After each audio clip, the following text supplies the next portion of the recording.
My name is Sarah. I used to live with my two sons, but now they're both growing up and starting to live on their own. The first one to move out was my younger son, George. George asked a girl named Angela to marry him. They met at their job and had been dating for 3 years when George brought Angela home to meet us. Angela was really happy when she saw our big house.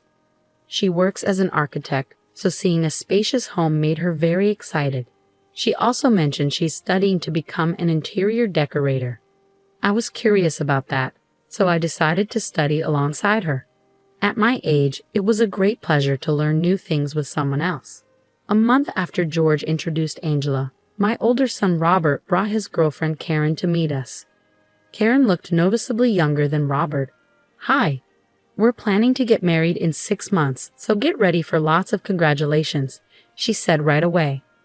I tried to stay calm and listen, but she kept talking about money and asking about our house. I couldn't help but wonder if she was only interested in our wealth. Robert didn't say anything to stop her. Instead, he proudly declared, "We'll get married before George does." I sighed quietly, thinking about Robert's competitive nature. Robert and George are only a year apart in age, and I've always tried to treat them equally. But despite our efforts, there have always been people who seemed more interested in Robert, assuming he would inherit more because he's the older brother and our family has money.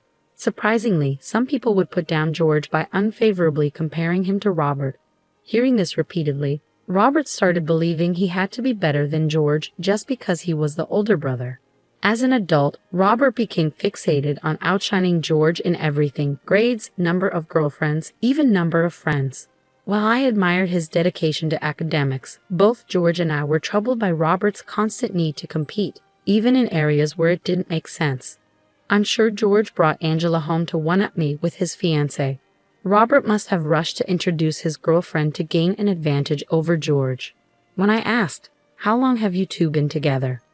Karen hesitated and said, about 3 months. We decided to get married in 3 months. I was surprised again by this sudden decision. It seemed too hasty. Do you really need to compete with your brother? After Karen left, I had a moment alone with Robert and gently said, "Robert, I see your competitive streak coming out again. Wanting to marry before George is one thing, but it doesn't really matter who marries first. And about deciding to marry after just 3 months, do you think that might be rushing things? Maybe you should consider living together first." I chose my words carefully to avoid upsetting him, but it seemed like he thought I was trying to ruin his plans to marry Karen quickly. "What's the deal? You always favored George," he said. "Dad and you never treated me like the older brother." By this, he probably meant we didn't give him special treatment just because he was older, like some other people might have done. We've always tried to treat both sons equally. I've never thought about who's more important. "And are you sure about marrying Karen?" She asked for big gifts and seemed overly interested in our house from the start. Honestly, Karen isn't the type my serious mother would usually like, but she's still a fiancé I've chosen. "Why did you accept George's fiancé so easily and not mine?" Robert complained. "It's because Angela was polite and respectful. Anyone would be wary of someone who doesn't show basic manners," I replied, thinking I was being reasonable. But Robert didn't agree and sighed in frustration. "You really do favor George," he blurted out. "But I'll get married before him," he added defiantly. As his mother, I felt partly responsible for not guiding him better, but I knew I couldn't change his mindset now that he was an adult. Once children grow up, parents aren't obligated to keep controlling their lives. They need to learn to stand on their own. Deciding to stay out of it, I let things happen naturally. Then one weekend while I was studying with Angela, the doorbell rang unexpectedly. To my surprise, it was Karen at the door. I hadn't been informed she was coming, but I invited her in nonetheless. Karen glanced at the study materials on the table and chuckled. "Are you two really studying at your age? Let me guess. Did you both only finish middle school?" Her comment lacked politeness. "And Angela, you're not even married to George yet, right? So you're hanging around here, hoping for an allowance from your mother-in-law," Karen added, stunning Angela. Angela quickly shook her head, clearly taken aback. Knowing Angela well, I was sure she wasn't there for money. I placed a comforting hand on her shoulder and turned to Karen. "Please refrain from making unfounded remarks. Angela and I are studying together. She hasn't asked for, nor have I given her any money.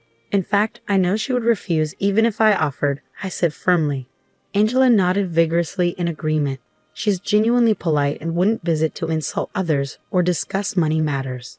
I couldn't understand what Robert saw in Karen that made him consider marrying her. Karen seemed to pick up on my trust in Angela and abruptly finished her tea and cookies, then left quietly. But that wasn't the end of her unexpected visits. Whenever she knew I was with Angela, she would come over mockingly, commenting on how sad it was that we were studying. I began to wonder if Robert had encouraged her to belittle Angela, who was set to marry George. If so, her attempts to mock us only reflected poorly on herself.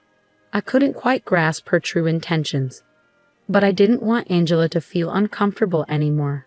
So we stopped studying at my place. Instead, we met at karaoke bars to study, sing, or just hang out at coffee shops. However, when Karen realized Angela wasn't coming over anymore, she remarked, "Finally, the troublesome daughter-in-law-to-be is gone.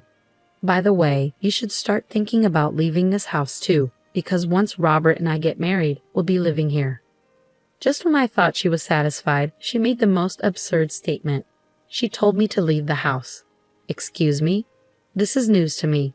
I didn't know you and Robert planned to live here. You see, mother-in-law, you've been living comfortably in this house because you were loved by your husband and taken care of by your first son, Robert, right? But now you seem to favor your second son and his wife more than Robert.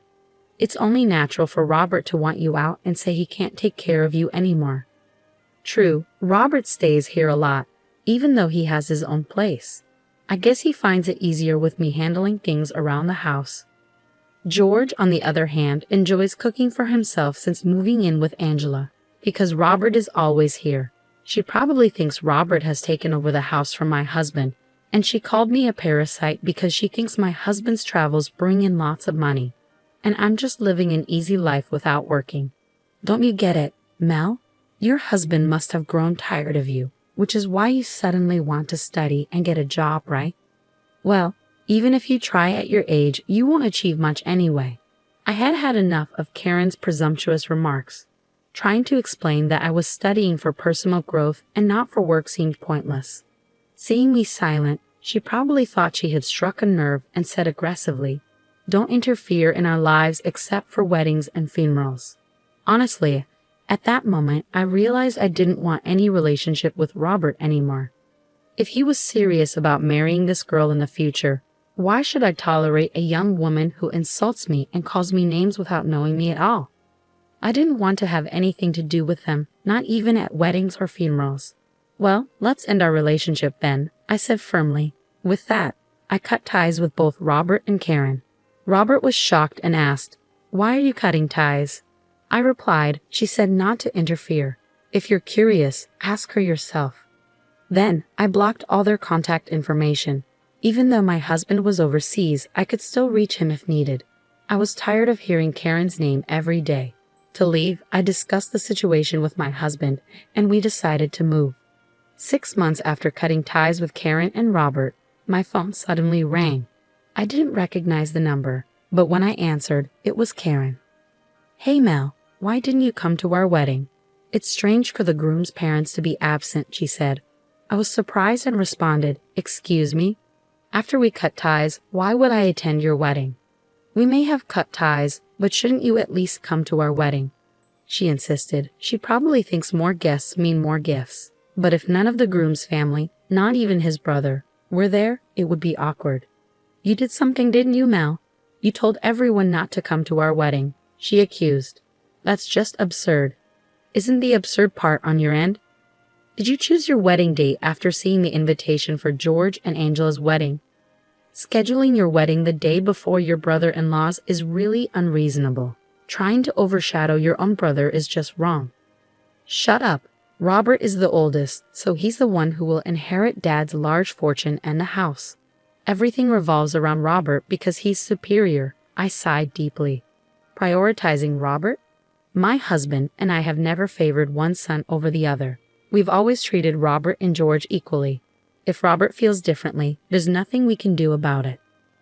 And by the way, my husband doesn't have any vast inheritance.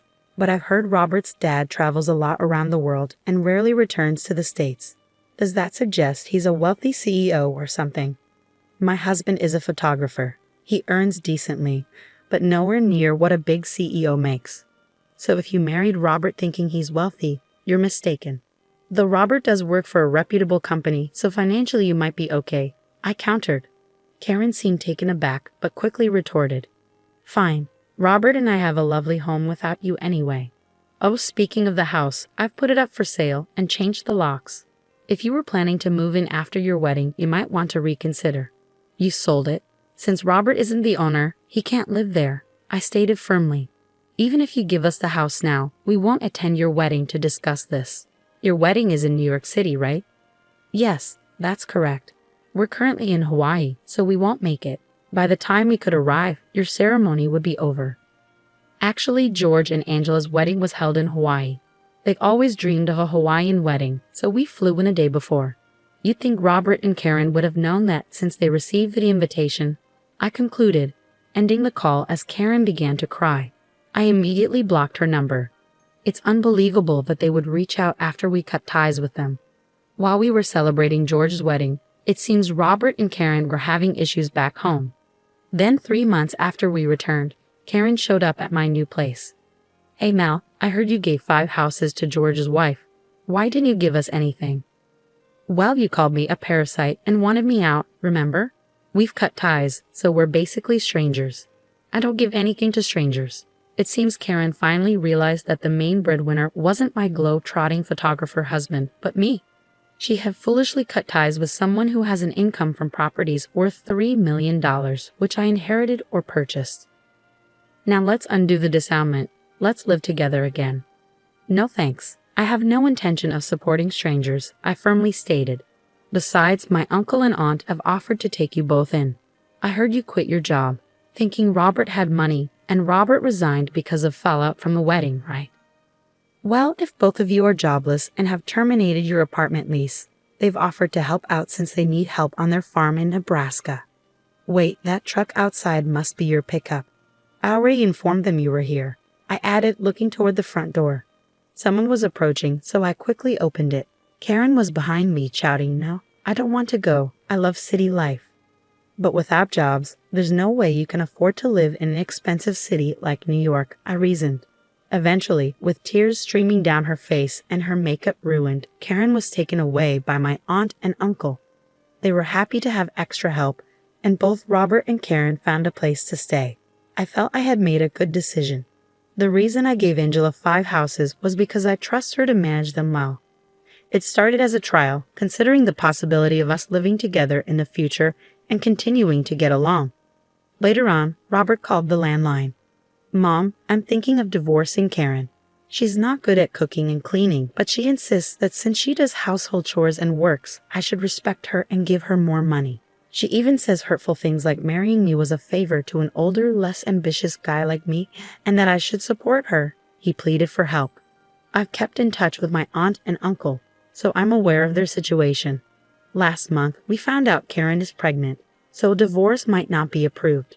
You're going to be the father. You need to step up, I told him before hanging up. Despite their issues, it seems Robert and Karen are staying together. I've decided to maintain my distance from them now. They need to take responsibility for their choices and work things out on their own.